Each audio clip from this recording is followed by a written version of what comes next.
ఎక్కడ కూడా సంతృప్తికరంగా గత ప్రభుత్వం చేయలేదు. రాష్ట్రంలో గ్రామీణ తాగునీటి సరఫరా ఇది అసలు ఏ స్థాయిలో ఉంది? ఉదాహరణకి జల్ జీవన్ మిషన్ కింద ఒక దాదాపు 27,000 కోట్లు ఖర్చు చేయాల్సి వస్తే గత ప్రభుత్వం 4,000 కోట్లే ఖర్చు చేస్తుంది. ఆ 4,000 కోట్లు ఖర్చు కూడా పెట్టిన విధానం ఏ స్థాయిలో ఉంది? నిజంగా నీటి సరఫరా అవుతుందా? ఉదాహరణకి చాలామంది ఎమ్మెల్యేలు అందరూ కూడా నా దృష్టికి తీసుకొచ్చినా కూడా నాకు వాళ్ళు ఇచ్చే ఈ పిటిషన్స్ కానీ ఇవన్నీ కూడా ఏం తెలియజేస్తున్నాయంటే, పంచాయతీల్లో కానీ గ్రామాల్లో కానీ జేజే మిషన్ కింద పైప్ లైన్లు వేశారు, కానీ దానికి ఆ నీటి సరఫరా ఉండే ఇది లేదు, దానికి వాటర్ సోర్స్ లేకుండా పైప్ వేసి వెళ్ళిపోయారు.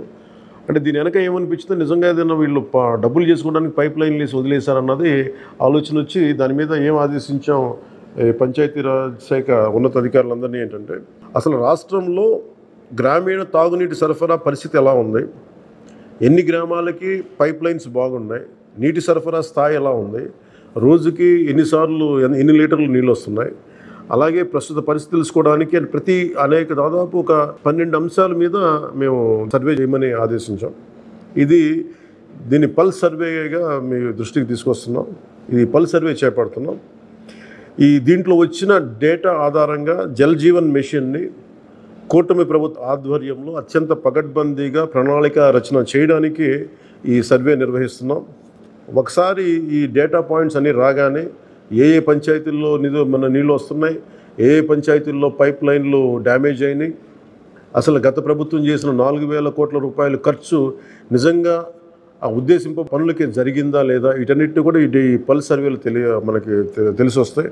దీని సమూలంగా ప్రజలందరికీ సమీప భవిష్యత్తులో తెలియజేస్తాను. అలాగే గ్రామ పంచాయతీలు, పంచాయతీరాజ్ వ్యవస్థ బలోపేతం కావాలంటే సర్పంచ్ వ్యవస్థ చాలా కీలకమైంది.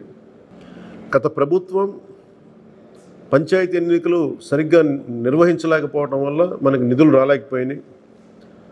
చాలాసార్లు మేము అధికారంలోకి రాకముందు పంచాయతీ మనకి సర్పంచ్లందరూ మా దృష్టికి తీసుకొచ్చింది ఏంటంటే, కనీసం మాకు బ్లీచింగ్ పౌడర్ కూడా మాకు కొనుక్కునే డబ్బులు లేవు మా దగ్గర. వాళ్ళ అకౌంట్లో పడ్డా కానీ డబ్బులు ఈ ప్రభుత్వం ఈ డిస్కౌంట్స్కి అని చెప్పి డబ్బులు తీసేసుకున్నారు.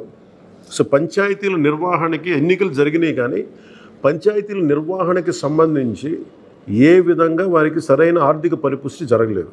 నిధులు పడ్డాక ఆ నిధుల దుర్వినియోగం జరిగింది, అది మీ అందరికీ తెలిసిందే. దానికి మరింత వివరంగా ఎప్పటికప్పుడు తెలియజేస్తాం.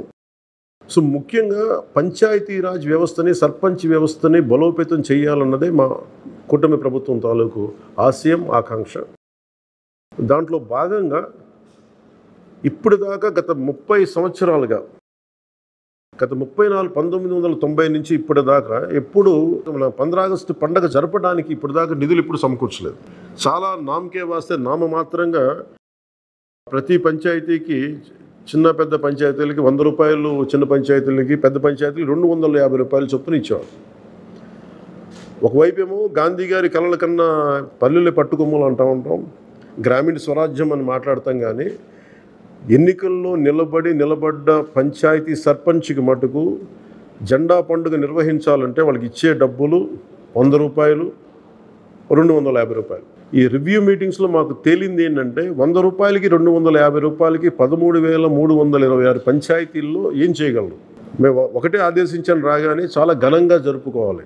గాంధీ గారి ఈ గ్రామ స్వరాజ్యాన్ని నిజంగా మనం ముందుకు తీసుకెళ్లాలంటే ఆ స్టేట్మెంట్ చాలా బలంగా ఇవ్వాలి. 1994లో ఇచ్చిన జీవో 100 రూపాయలు, 250 రూపాయలు, ఒకటి స్వాతంత్ర దినోత్సవానికి, 2 గణతంత్ర దినోత్సవానికి, వాటిని పెంపొందించేలాగా, వాటిని పెంచేలాగా ఒక కీలకమైన నిర్ణయం తీసుకుంది ఈ కూటమి ప్రభుత్వం.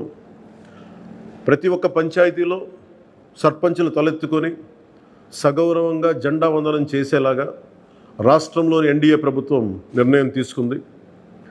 ఆగస్టు 15న స్వాతంత్ర దినోత్సవ వేడుకల నిర్వహణకు నిధులు కొరత లేకుండా చేశాం.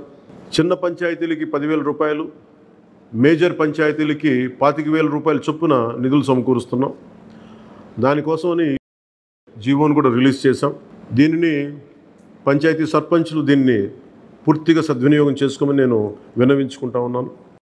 ఇప్పటి వరకు పంచాయతీలకి ఇంత పెద్ద స్థాయిలో ఆగస్టు 15, జనవరి 26 వేడుకలకు నిధులు ఇచ్చింది లేదు. 34 సంవత్సరాలుగా 1990 నుంచి ఈ మొత్తం ఇప్పటిదాకా పెంచలేదు. 34 సంవత్సరాలుగా ఈ పండగలకి జెండా వందనం పండగ కానీ గణతంత్ర దినోత్సవానికి కానీ రూ. 100 200 చొప్పున ఇచ్చేవాళ్ళు. ఈ మొత్తాన్ని గణనీయంగా పెంచాలని చెప్పి కూటమి ప్రభుత్వం నిర్ణయం తీసుకొని జీవో జారీ చేసింది. 13,326 పంచాయతీల్లో ఘనంగా గౌరవంగా స్వాతంత్ర దినోత్సవ వేడుకలు సాగాలన్నదే మా కూటమి ప్రభుత్వం ఉద్దేశం. ఇప్పటి వరకు సర్పంచులు అతి స్వల్ప మొత్తాలతో వేడుకలను ఘనంగా చేయలేకపోయేవాళ్ళు. ఈ విషయం నా దృష్టికి వచ్చింది రివ్యూస్లో. దీనిపైన ఉన్నతాధికారులతో మాట్లాడి ఏ దశలోనూ ప్రజలు ఎన్నుకున్న సర్పంచుల ఆత్మగౌరవం తగ్గకుండా దేశంలో పవిత్రమైన 15 ఆగస్టు గణతంత్ర వేడుకలు గర్వంగా చేసుకునేలాగా సగర్వంగా చేసుకునేలా చర్యలు తీసుకొని చాలా స్పష్టంగా ఆదేశాలు ఇచ్చాను. ఆ దిశగానే నిర్ణయం చేశాం. 5,000 లోపు ఉన్న జనాభా ఉన్న గ్రామాలకి 10,000 రూపాయలు, 5,000 పైబడ్డ జనాభా ఉన్న గ్రామాలకి 25,000 రూపాయల చొప్పున నిధులు అందిస్తాం. గాంధీ మహాత్ములు కలలుగన్న గ్రామ స్వరాజ్యం సిద్ధించాలన్నదే మా కూటమి ప్రభుత్వం తాలూకు తపన, ఆకాంక్ష. అందులో భాగంగానే పంచాయతీలకి తీర్చిదిద్దే ప్రక్రియకు శ్రీకారం చుట్టాం. ఈ ఆగస్టు 15 నుంచి పారిశుద్ధ నిర్వహణ, రక్షిత తాగునీటి సరఫరా, మౌలిక వసతులతో కల్పనతో గ్రామాల సర్వతోముఖాభివృద్ధి దిశగా అడుగులు వేస్తున్నాం. గౌరవ సర్పంచులందరికీ నా విజ్ఞాపన, ప్రభుత్వం నుంచి విన్నపం, ఆగస్టు 15 నాటి వేడుకల్లో అందరి భాగస్వామ్యం ఉండాలి. పంచాయతీ పరిధిలోని పాఠశాలల్లో వ్యాసరచన, క్విజ్, డిబేట్ పోటీలు, క్రీడా పోటీలు నిర్వహించాలని కోరుకుంటా ఉన్నాం.